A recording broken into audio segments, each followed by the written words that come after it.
sont les reins de notre société, bien que dire des forêts. Voilà le pourquoi de l'existence du mois de l'arbre. Tout au long du mois de mai, on célèbre par des activités. Et justement, il y avait conférence de presse du côté du Musée du Fjord vendredi dernier.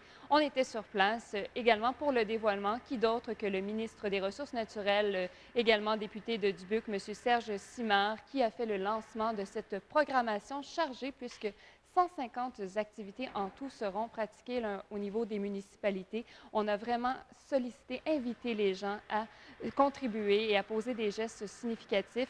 Le discours de M. Simard s'est posé surtout sur 3 points d'intérêt, soit l'importance des forêts au Québec, également ses inquiétudes vis-à-vis l'industrie forestière et la particularité de l'année 2011. On l'écoute. Dans la région, nous savons tous à quel point la forêt est omniprésente et est un important moteur économique. Oui, le moteur a eu des difficultés dans les derniers temps, mais la forêt va toujours être là et puis va toujours être un moteur économique pour notre région. La forêt fait partie intégrante du patrimoine collectif de la région du Saguenay-Lac-Saint-Jean. Concrètement, 10 000 emplois sont directement liés aux activités forestières dans la région. Et à l'échelle du Québec, le Saguenay-Lac-Saint-Jean contribue pour 25 de la totalité de la superficie et de la possibilité forestière. Notre forêt comble le quart des besoins en bois de l'ensemble du Québec. C'est pas n'importe quoi, là. Le quart du Québec, de la possibilité forestière, c'est notre région qui est responsable de ça. Sous le thème Je choisis la forêt », je vous invite à choisir la forêt pour les raisons qui nous inspirent le plus. Qu'il s'agisse des études, du travail ou des loisirs. Tout au long du mois de mai, découvrons ou redécouvrons les beautés et la richesse de nos forêts.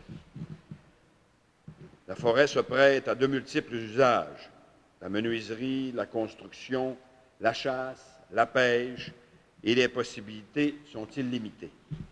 Cette année, les célébrations du mois de l'arbre et de la forêt revêtent un caractère particulier.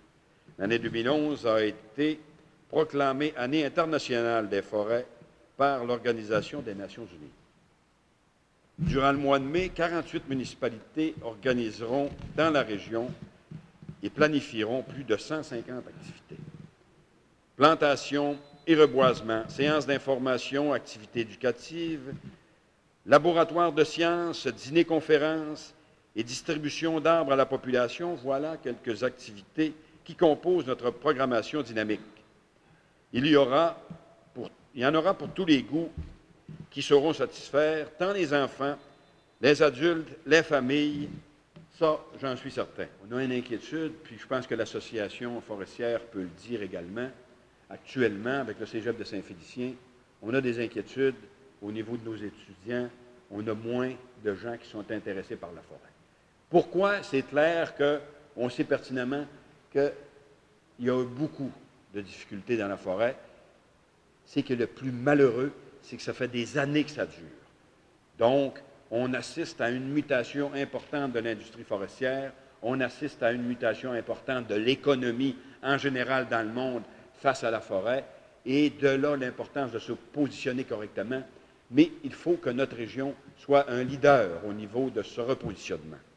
Gérard Poulain, président de l'Association forestière du Saguenay-Lac-Saint-Jean, était présent également. Il a surtout insisté sur le travail accompli par l'association. Voici ce qu'il avait à nous dire à ce sujet. Je voudrais peut-être rappeler au départ que l'Association forestière, c'est un organisme à but non lucratif qui existe dans la région, puis les gens restent surpris parfois depuis 1942. Et c'est un organisme qui a toujours travaillé pour l'information, la sensibilisation, l'éducation forestière auprès de la population et démontrer l'importance de la forêt dans notre milieu. Le point culminant de l'événement, bien, c'était la participation de 60 élèves à une plantation significative, un geste concret en compagnie du ministre Simard. En fait, ils ont planté des arbustes en bordure au delta de la rivière des AA, 1000 arbustes en tout. Donc, les jeunes étaient contents de participer. On lisait le sourire sur leurs lèvres. Évidemment, je vous laisse sur des images de cette plantation, mais je vous invite à consulter le site Internet www.mrnf.gouv.qc.ca pour toute la programmation.